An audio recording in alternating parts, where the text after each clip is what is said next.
Well, when the changes first started, when they in 1989, and my favorite store was Kmart. And then they opened the Kmart in Slovakia. So I said, I don't want to go to Slovakia because they don't have the Kmart over there.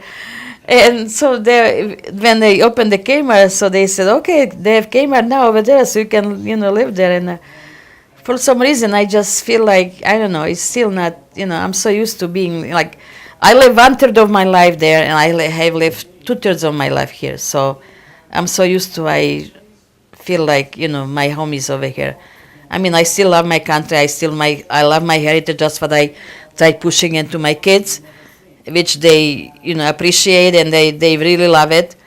Like Anita went to a American wedding, and she, if the Slovak wedding, you would come home at 1 o'clock in the morning, or until they let you, how long they let you stay in the hall. She came home at 10 o'clock. It was her friend from grade school was getting married. And she comes home and she said, Mom, I am so happy to be a Slovak. We got so much more fun than those people over there.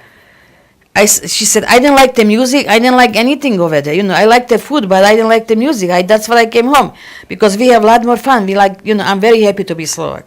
So probably another different nationality feel the same way, but, that's what she said. That's what she told me. So.